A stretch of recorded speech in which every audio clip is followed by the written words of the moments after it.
yes, institutions have to change, structures have to change. But if we sit around waiting for systems, structures, and institutions to change, we will all be dead. So we have to actually take accountability, throw our hat in the ring, and start looking at professions where maybe we never envisioned ourselves before, right? And that means, yeah, taking a kind of a risk because we don't see a lot of people who look like us. How do we know we're going to succeed? Well, how do you know you're not going to succeed if you don't step into it in the first place? So I always talk about it as follow the breadcrumbs, right? Every day, the universe is telling you something. It's kind of pulling you towards something, and you just need to follow that. So that for me was, where can I use my voice? Where it makes a difference, where it makes an impact. What are the things that are really bothering me about this field? And so oftentimes I would land on two things. One was that a lot of the women that I was working with as an advisor, a lot of the women clients really were not taking ownership of their longer term financial health. So that was one observation. The second was that I didn't see a lot of individuals within the field who looked like me, specifically women and people of color. Welcome, everybody, to Inside the Flows, episode 19. I'm your host, Iyassu, and I'm with special guest, Anita Knotts. Welcome. Great to be here. It's fantastic to have you on this show, and I'm really excited for our audience members to get to know you. This is one of those episodes that it builds up for me in the week, and we have a great topic that I think our audience members are going to resonate with. And it's thank you for your time and carving this out to be able to listen and learn and just hear what's on your mind. I'm just grateful for this conversation, and I've been looking forward to it, actually. Awesome. So episode 19, just want to kick it off with our typical disclaimer. What we talk about on the show is purely for education. Don't take this as an investment advice. I've told the audience members many, many times, if you need some investment advice, just go hire a financial advisor. They're really good at what they do, and they're there to help you out. And they're the best ones to put you on the right path. So hire a financial advisor. Anita, can you just introduce yourself to the audience members and help them get to know you a little bit better? Yeah, absolutely. So I'd like to say that I wear several hats in my life, as we all do, right? Normally, when we're asked to introduce ourselves, we always start with our profession.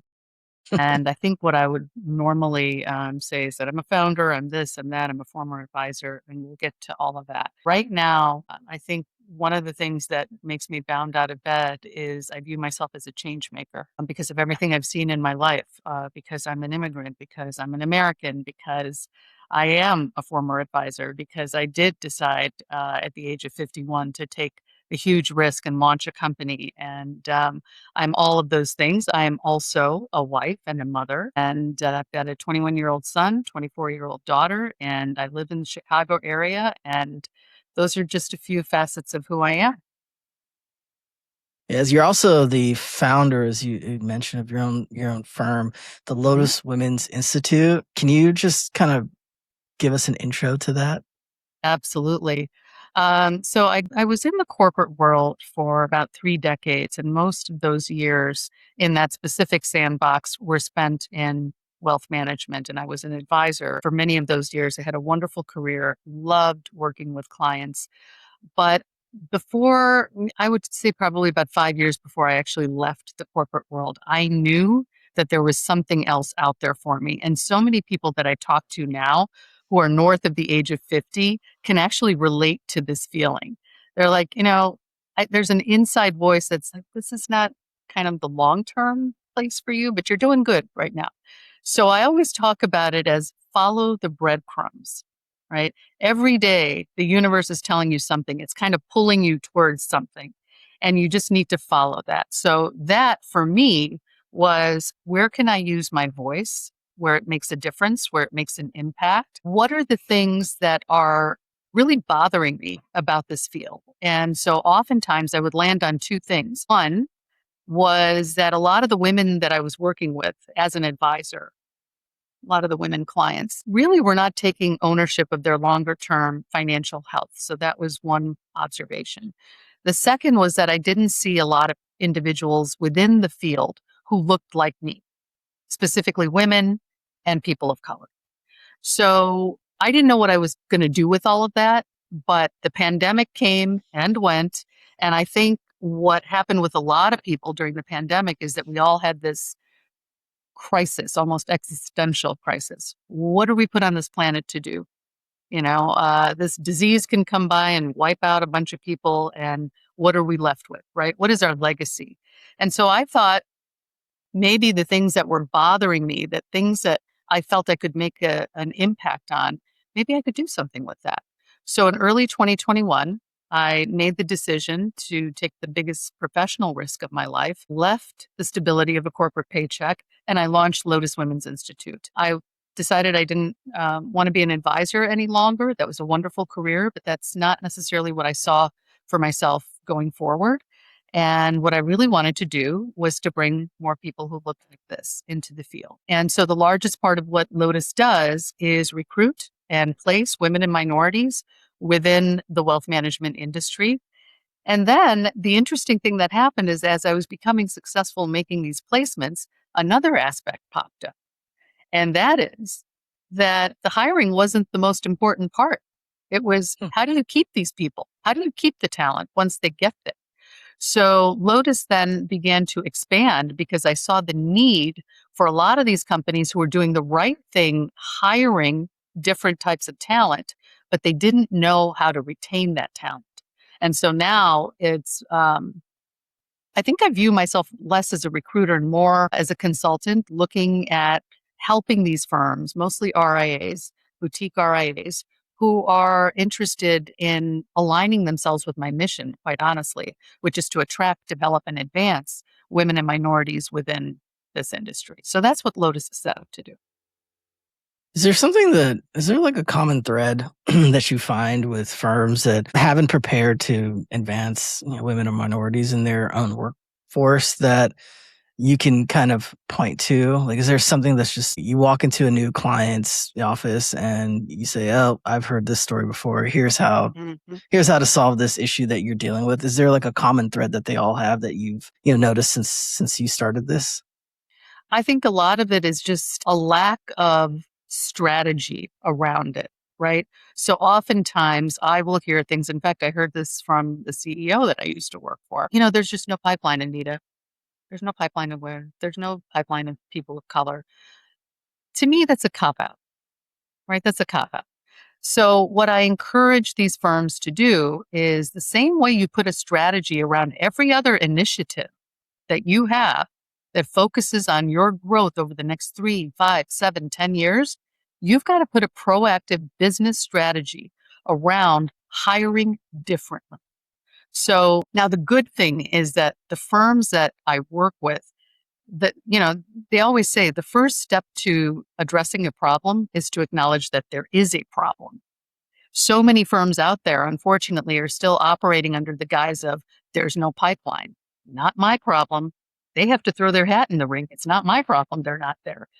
The best firms out there are like, oh no, it's our problem. It's our problem. We just need help on what to do. How do we do it? Well, then they look at somebody like me and they're like, oh, wait, she is that person that we're trying to get on board, right? So she knows how to attract that person. She knows how to develop that person because she's played this role before. She's been in client service. She's been an advisor. She's been a leader, all of those things.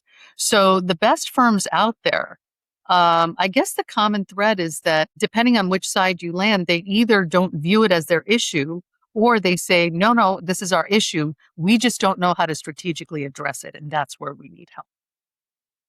Yeah, I 100% agree with you. I think the lack of taking that extra step is really where firms kind of fall. I remember back in my old firm, we used to have an internship program, and for many, many years, even before I got to it, and we were always getting, kind of Harvard, like Ivy League school candidates, and we started to realize that we were falling into the trap of groupthink. and Oh, all yeah. all the like the outputs that were coming out were exactly the same, and that kind of scared us because we were like, Mm-hmm. in the asset management world, you need to have some contrarians, or else you get stuck in the whole group think issue. So we looked Right. into where we were recruiting our interns, and we decided to diversify, and we wanted to pay attention to just kind of like the minorities of the pipeline. And what we found was that we would go to these, historically black colleges and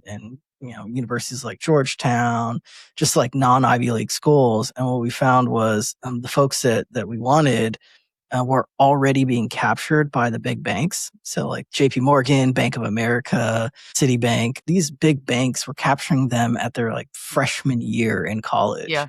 Yeah. And so what that turned into was, it was a market discovery that then Mm-hmm. turned into, pain. We were pretty, Mm-hmm. we didn't really know how to like address that, which then turned into a strategy. Right. And Yeah. then once we had a strategy in place, then we started to see the numbers change. But to your point, you do need to plan for this. You can't just say, "Oh, it's not my problem," or you can't just accept the world as the way it is. You have to plan for the change that you want to make. Well, you make a really good point, and I will tell you that one of my biggest sources of frustration, and one of the things that I'm trying to bluntly address, is that I will work with a firm and they will say, "Oh, yeah, we've got entry level opportunities." And this is specific to wealth management. We've got entry level opportunities. Well, guess what? Their definition of entry level is 2 years of industry experience. Would be great if they had a license. If they, since when was that entry level? The whole concept of entry level is that you're taking raw clay and you get to mold it into what you want, right? As a firm. And so one of the things that I'm trying to, it's fantastic. I agree with you. The big banks, wirehouses, even some of these larger institutions, and I think part of it is that they can afford to, right? Whereas when you're working with middle of the road, these boutique investment advisory firms, they need somebody who can come in and hit the ground running. And so it's a harder conversation, but I'm trying to chip away at it to say, you can't afford to overlook this. This is top talent. This is top talent years from now. But you get to have this opportunity to bring in a really sharp mind that just hasn't been molded yet. And you've got to be willing to invest in that talent. So it's a difficult conversation, but I think it's a worthwhile conversation. So I'm glad you brought that up. I'm really glad that we get to talk about female leadership and just change, and also just minority leadership as well. But we're going to transition over to our weekly recap right now, and what a week it was. The markets definitely had some interesting stories, with Monday kicking off. On the Wall Street Journal wrote a piece about how private credit is, an issue you should be watching or paying close attention to. So there's some structural cracks happening now in the private credit market. And for folks that are not familiar with the private credit markets, it's essentially there's somebody giving a loan out to companies, and then they take the loan and then package it and sell it to investors.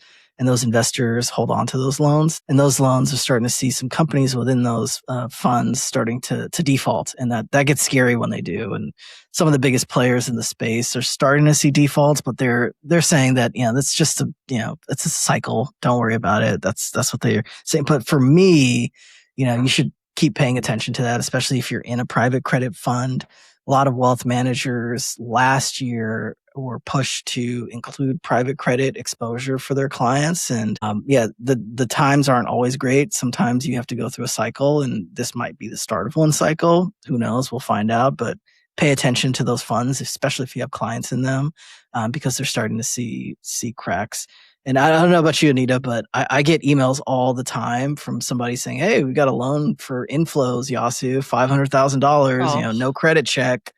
And it just reminds me of, the financial crisis, yep. or I should say the housing crisis, whether it's like, no one was checking income, your income. They were just giving you home loans. Like, Mm-hmm. okay, here Mm-hmm. we go again. Yep. Yep. Anytime there's this concept of easy money, when anything appears to be too easy, you've got to kind of raise your eyebrows at it. And I think that might be the phase that we're at with private credit. It's sometimes as simple as, how often do I hear this phrase? How often is everybody saying that they have a piece of it? And then you have to start getting a little, I don't want to use the word suspicious, but you just have to turn over the rocks a bit more. And I think that's what you're saying as well. It's sort of the phase that we find ourselves in, is just doing a little bit more due diligence. Yeah, I'm just saying, man. I have an early startup, and if I'm getting offers for private credit, it's like Yeah, something's yeah. going on, man. So, agreed. So Wednesday, midweek Wednesday, there was another Wall Street Journal report on CPI, and the July report came out with 3.4%, and I think the expected was 3.5, so it was a little less than expected, and core prices was at 2.5%, and I think it was expected to be 2.6. So these inflation numbers are they're tough because it puts the Federal Reserve, the new chairman, Warsh, in a really, really tricky position on making sure that inflation is coming down, making sure that we have full employment, but also kind of like not pissing off his boss, who wants interest rates dropped. And so I worry for him because of that tricky position, and he's a very powerful person in the economy, not just the stock market. And so the other thing that I think folks who are not so in tuned with the Federal Reserve are feeling is that just everything's more expensive. I mean, you go to the grocery store, it's more expensive. You go to the gas station, it's more expensive. We're seeing $6 a gallon gas in some places in California, sometimes even $7, depending on the day. Then you see this like never-ending conflict in Iran that's driving up energy prices, which makes everything expensive. So I have a lot of sympathy for folks, especially the ones who, they work you're a single mom, with 2 kids working at Target, just, trying to make ends meet, and everything just got more expensive over the past, year or two. So, inflation, not great. It's not rising as fast as it was before, but still we're at a level that's still pretty high up there. And I think a lot of households are feeling that pain right now. And I don't know, Anita, have you been to the grocery store lately? Have you seen how much I saw cloves, the garlic numbers. costs? Yes, cloves of garlic, eggs. I love my eggs. I love my eggs, but good God. I mean, these numbers and stats that come out on a monthly basis, they can say whatever they want, right? The average American is still like, how does this affect me? And my gas bill is not going lower when I go fill up my car, and my grocery bill is not going lower when I go to the grocery store. So the stats are what they are, right? It's data, and yes, we can keep an eye towards it. And maybe it bought us a little bit more time. Maybe it bought the Warsh a little bit more time with his boss. But right now, the people that I speak with, right, are those that are just, they're not focused on the data. They're focused on the day to day of their lives. And we are still not where we need to be or want to be.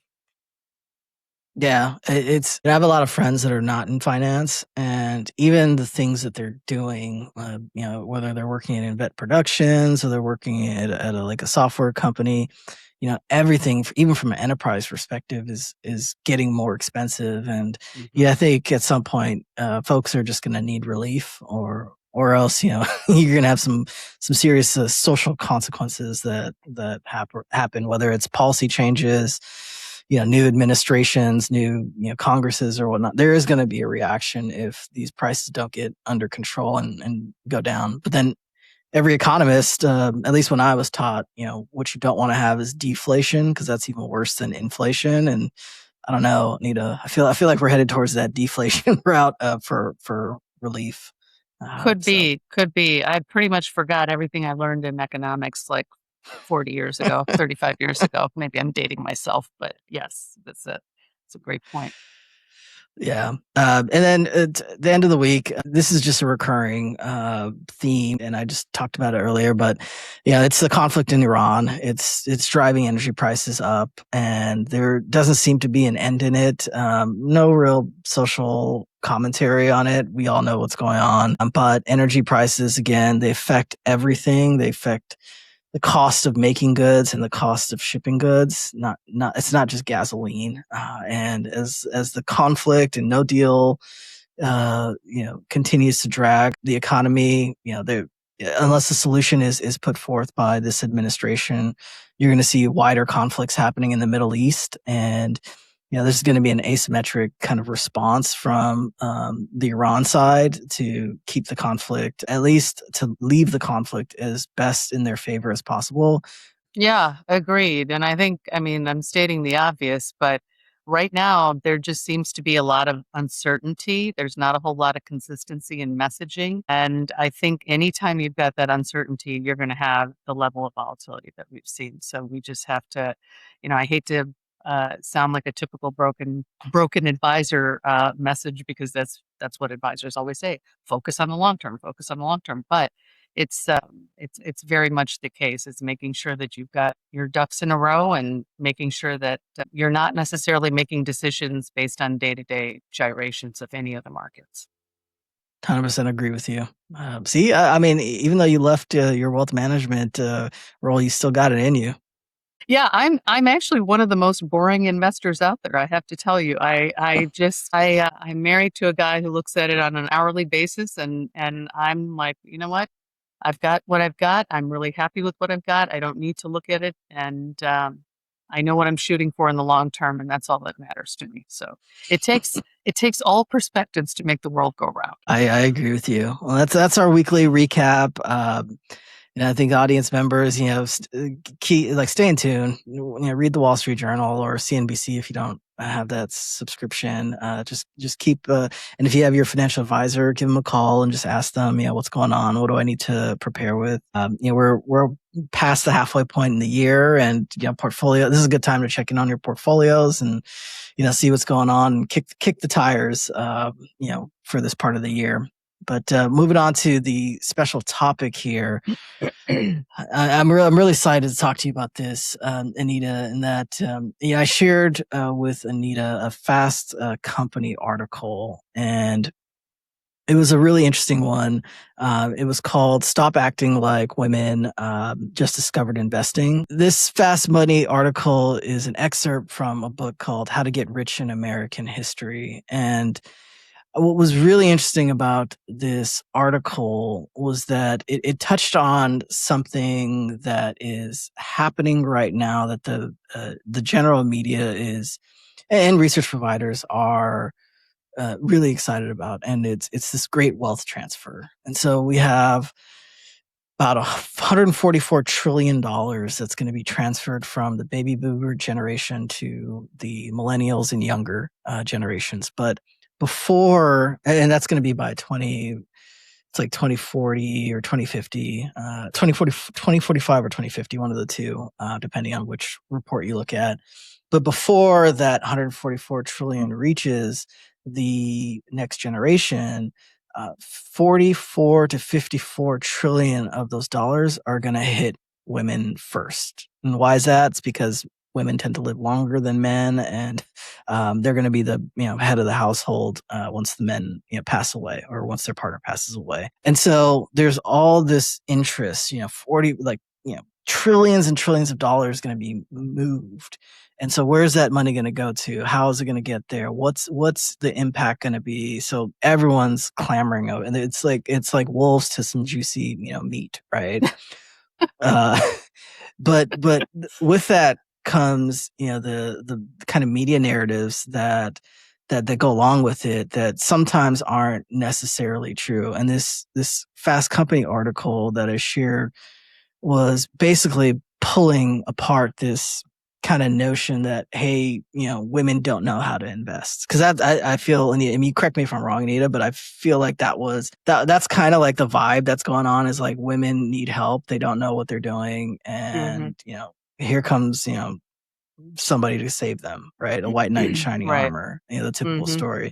And this article kind of said, no, that's not the case. If we look at the early 20th century, late 19th century, women were the centerfold of the household, making financial decisions, and we just forgot about that. So just kind of general thoughts about the article. What you think about the story there, and then we can get into the nitty gritty of the questions.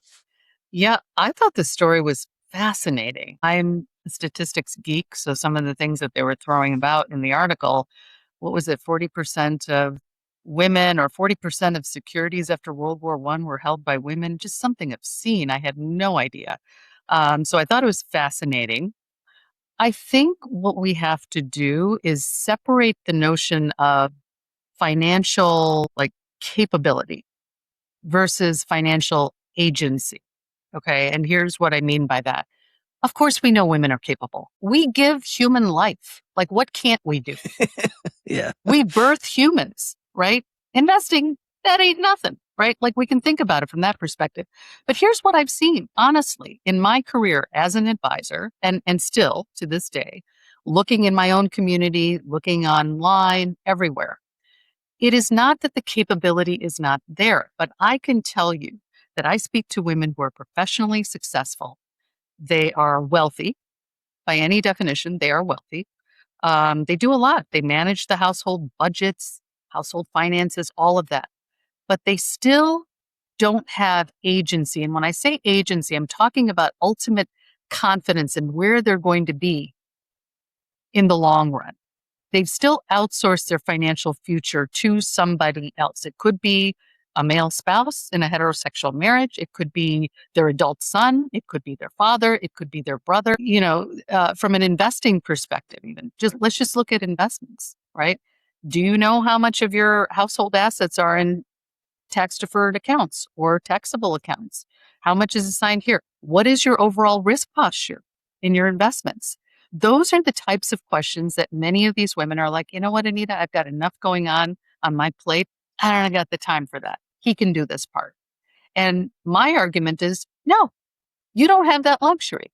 You don't have that luxury, particularly because of the statistics you just quoted, right?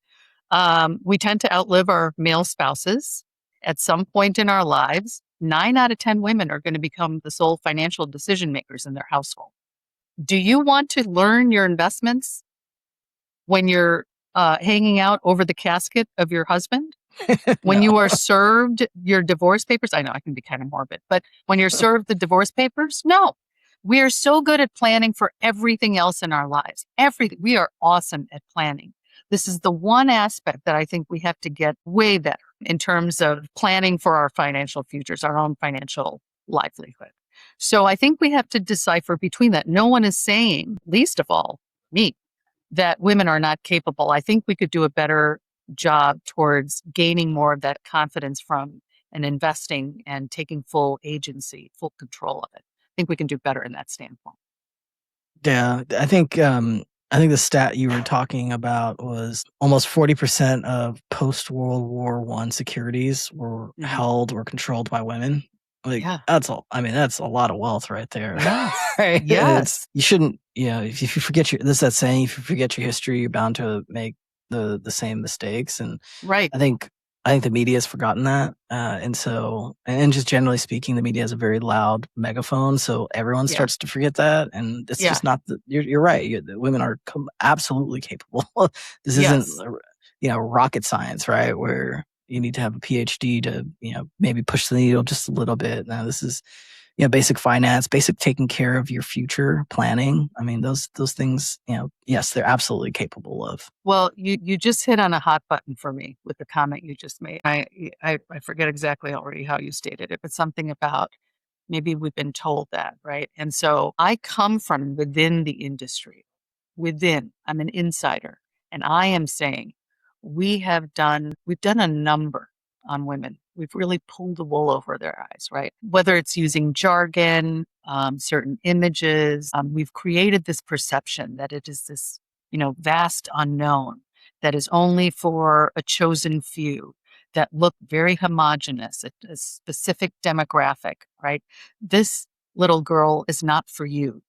Let him take care of it. There's kind of been that aura around the aspect of wealth, access to wealth, wealth management, just the word wealth, right? And so while we've had that capability, of course, all along, we oftentimes become what we are told we can be. And oftentimes we're not told that you can be all of this. We're not told that you can be good with money. We're not told that you have access to the same level of wealth that this person over here has. We're not told all of these things. So my messaging nowadays is twofold. It is talking to the industry, the institutions, the structures, but it's also talking to the women. Don't wait for someone to give this to you. Take it. Take it, right? It's there for the taking. No one else is going to hand you something. You have to be standing at the forefront, being your own advocate and saying, look, this is important. It goes right back to what we were talking a couple of minutes ago. We're not taking ownership of this. We have to get better at that because no one is going to save us or give it to us. We are the ones who are going to save ourselves. So sorry, you said something in there that I was like, oh, that's such a great point. This is where we have to be. Well, can you give like a concrete example of what you just said? Like so for example, I remember I was in my 20s and I was dating this lovely lady, and she said to me like, "Oh, you're investing," even though I was in asset management. She's like, "You're in investing. I am a financial advisor, and I don't know what this stuff's all about." And I said, "Well, didn't he explain it to you?" She's like, "Yeah, I don't think so. It's all over my head." I was like, "All right, well, let's look at your portfolio, like whip it up." And we were both in our early 20s, and she was in it was almost like a 60-40 bond to equity. So like she was in more bonds than she was in equities. And I was like, what is this? Like even I knew like this was the wrong, strategy for someone that young. And so we went to, I said, let's have a meeting, right? For person to person, we're going to meet your financial advisor, right? Yeah. And we get there, and it's this, kind of old guy, and he's just he knows he messed up. He knows it. Yeah. He's like, oh man, this is asset manager in the room, like, like crap, this. Yeah. Oops. Oops. And he says, something to the point of, well, hey man, there's, I'm doing this as a favor for her, and there's just not that much money in this, in this account. He said this in front of her? In front of her, right? It's kind of going over her.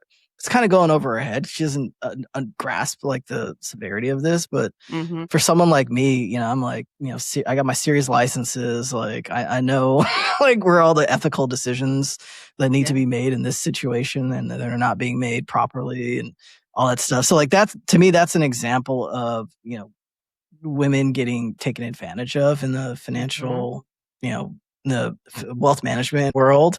So for what you just said about the point that you honed in on from what I said, like what's a good example of taking it that you want to convey to the audience members? From the women's side, you're saying, or from the for not just from the women's side, it's just taking back that financial power that they already have. Yeah. Well, the first step is just acknowledging the problem. Right? Remember, I led off by saying, like, the first step to addressing a problem is acknowledging that there is a problem. The second is viewing the aspect of financial health as a piece of overall wellness. I think what a lot of women do, and I don't want to generalize, but for the sake of this conversation, women will look at physical health, they will look at mental health, they will look at spiritual health, and they will forget that financial health is a piece of it, right? What good is it to exercise, to eat well, to pray to whatever God you pray to go to see your therapist, right? Focusing on mental health, so that you live to this ripe old age of 81, which is our life expectancy in this country, by the way. Seems a little low to me, but that's what it says. 81 and beyond, let's say, okay? But you don't have two nickels to rub together. Not so that you can go book a cruise. But guess what? We live in a pretty expensive country when it comes to healthcare. Let's just start there, right? So what good is living long and living well when you can't afford to live that way? So if for no other reason than to protect your quality of life in your twilight years, to say, what do I need to be doing now? Okay. Where do I bank? What is the extra money that I could be taking from my paycheck and assigning it to future me, to future Anita? And what does that look like? Is a portion of that in savings? Is a portion of that in investing? Let's say you're a woman who says, well, I don't know the first thing about investing. Okay, I want to invest. Where do I start? No financial advisor is going to want to talk to me, which, by the way, you and I both know that's true based on the Mhm. example you just said, right? Most of these advisors think they're doing somebody a favor who's got a few $1,000s to their name. They don't want to bother with that. So what do? Right? So a lot of it is this is what women are really good at, talking to one another, engaging with community, engaging with people that you trust in and saying, hey, what are you doing about it? I don't want to be gross, but women talk more about their sex life and their OBGYN appointments than they do about their financial health. There is something wrong with that picture. So when I say understand, take ownership of it, it is starting with yourself. There is zero excuse in this day and age to say you don't have access to information. Everywhere you turn, you have access to information. You have brilliant podcasts like this. You've got newsletters. You've got news shows. You've got any number of you've got books, right? Information is everywhere. So taking ownership means going out and finding it. Find what works for you and then act on it. Baby steps, baby steps. So I don't know if that answers the question, but that's where I would start. Yeah, I think it leads me to another question, which is basically our industry, the wealth management industry, is probably asleep at this. Yeah. And so when you think about female leadership development, the impending wealth transfer, it seems like that's like a dangerous mix for the space, and that there could be disruption that even though we're in a regulated industry, there could be disruption that comes about it. Yeah, what do you think if an advisory firm is asleep at the wheel and there's this wealth transfer, and like a lot of women are going to be in control of the wealth in their households? Where do you think they can get things wrong, and what do you think they can do to, like, today, what can they do to prepare themselves to not just acknowledge but deal with this impending wealth transfer that's coming, where women are in charge? I'm so glad you asked this question because I give entire keynote presentations on this topic. So Oh, there we go. you threw out a few $1 trillion statistics, which are just powerful when somebody hears that. Let me narrow it down even more from a timeline perspective. 2030, that's just 4 years from now. Women in the United States are going to control $34 trillion in private wealth in just 4 short years. And what I am encouraging my clients to do, my corporate clients, do not wait for 2030 to start staffing up accordingly, to start developing your talent, to start addressing your female clients with the right approach. You need to be doing that now. Okay. So the easiest way to look at it is you have to be focused on, yes, the client of the future, who is woman, who is next generation, who is a person of color. But in order to address that person, you need to focus on the advisor of the future. What does she look like? And it better be she. And then to get to the advisor of the future, you need a firm of the future. So it's a triangle. Client of the future, advisor of the future, firm of the future are all influencing one another, right? And the cost of ignoring that is you become irrelevant.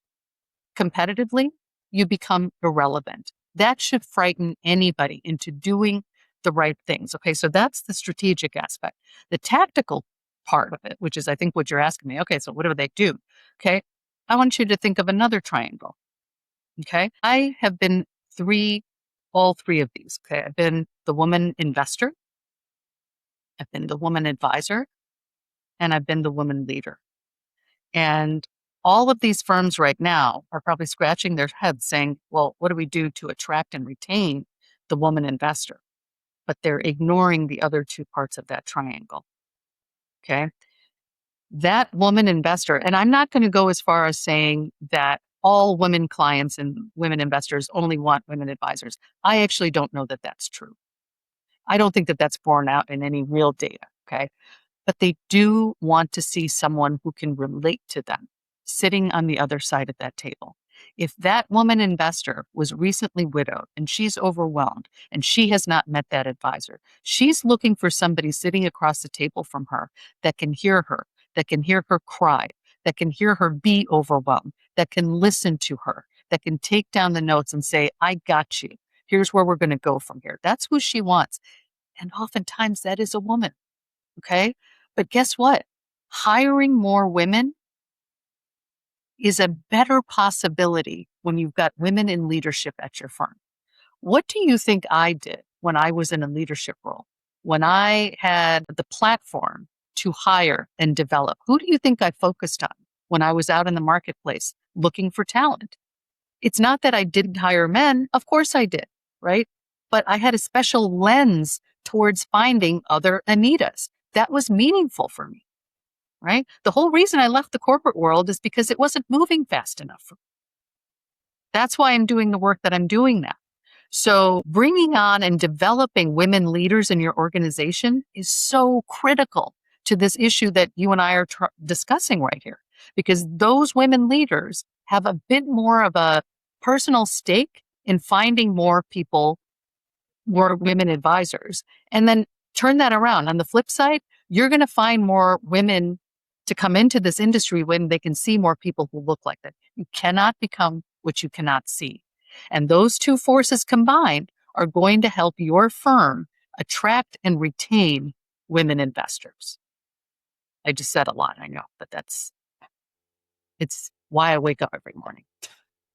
I remember speaking with a CEO of a large pharmaceutical company, and the chairman was also on the call, and we were focusing on diversity in the workplace. And one of the things that was just very memorable that ties into what you just said, Anita, is that the CEO said, we put in effort to make sure that we are looking through a diversity lens, because the next generation of employees, they're going to look up to leadership, and they're going to see, do I have a chance here? And if they can't relate to the leadership, they're gonna go, find another job.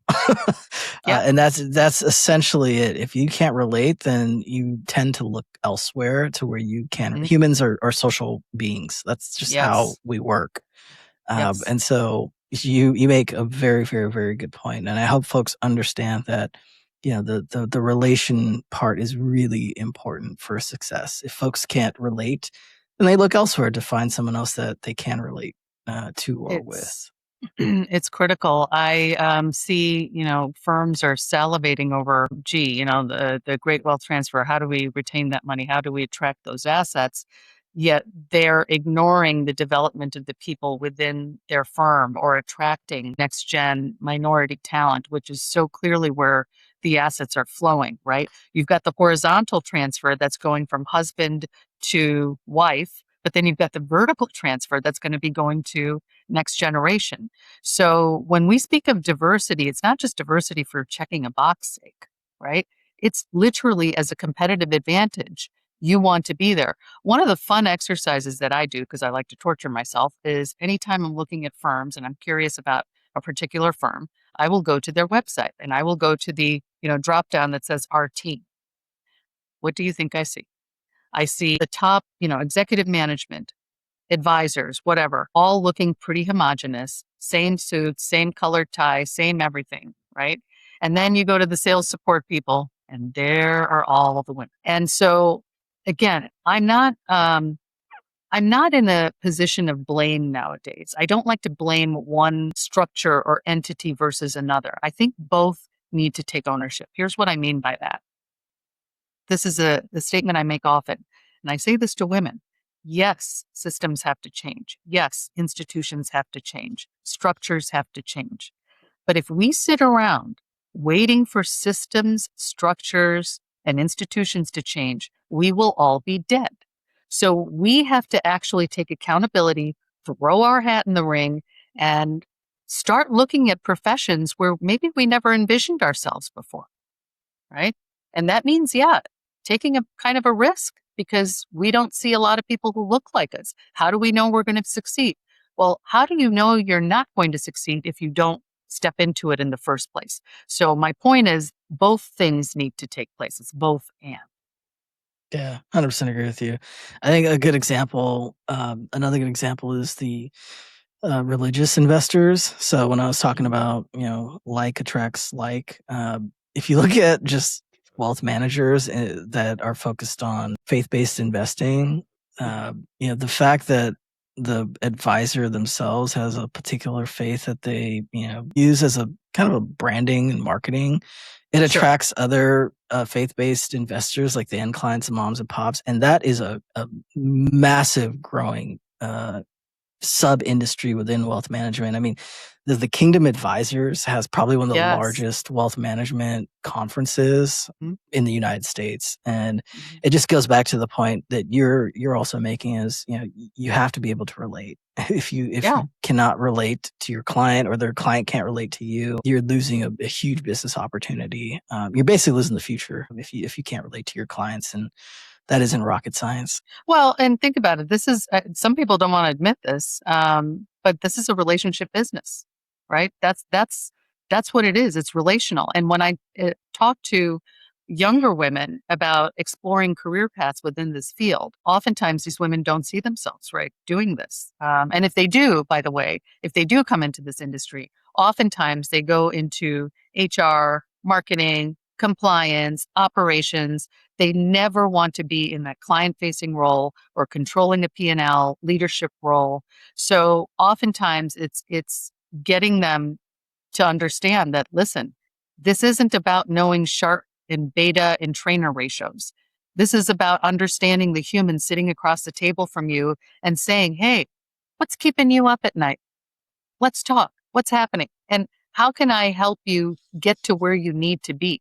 Right. And this is what women have been known for historically, is that empathy. It's the compassion. It's the relational skills. So once I start explaining it to them that way, they're like, oh, okay. Well, I mean, the technical stuff, it can be learned. I'm a big believer in that. You can learn that. I hate it when they say these are the soft skills, because I feel like the soft skills are the hardest to develop for so many people. Yet many women are wired that way naturally.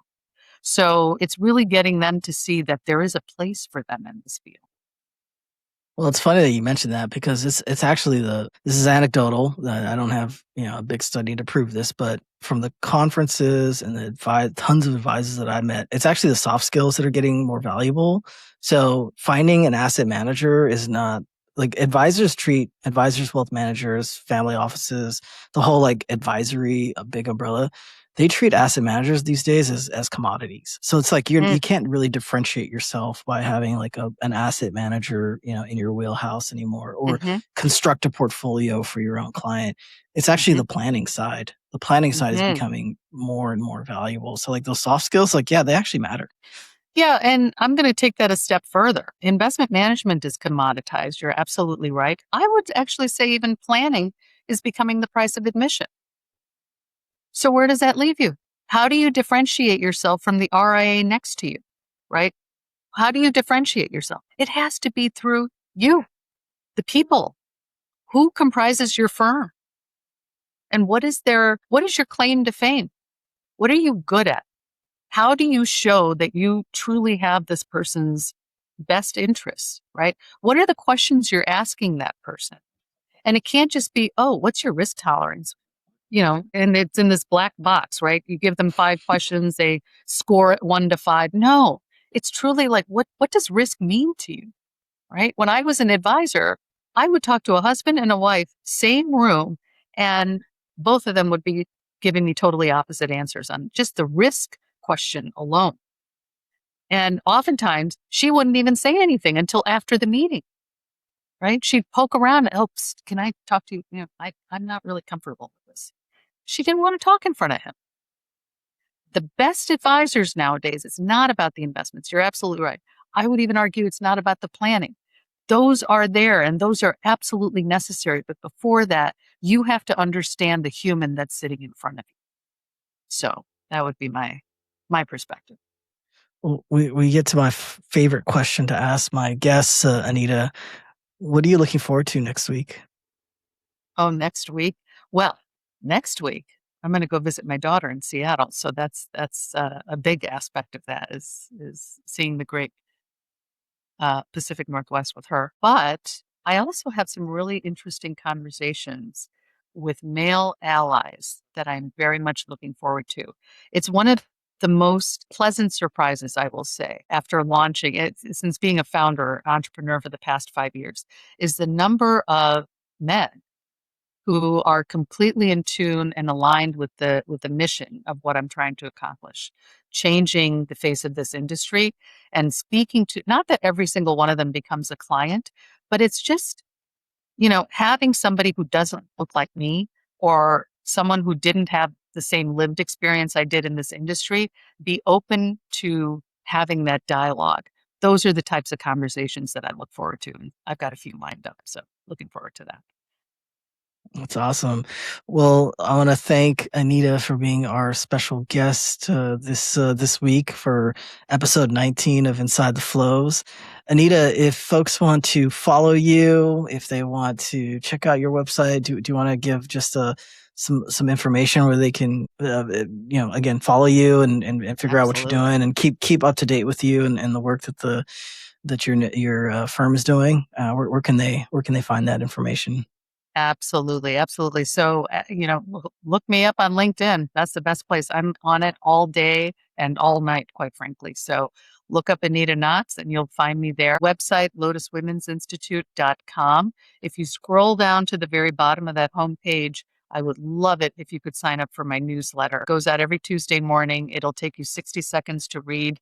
And I love getting feedback. And I write about a lot of the things that you and I just spent time talking about. And I've absolutely loved this dialogue. This has been a lot of fun.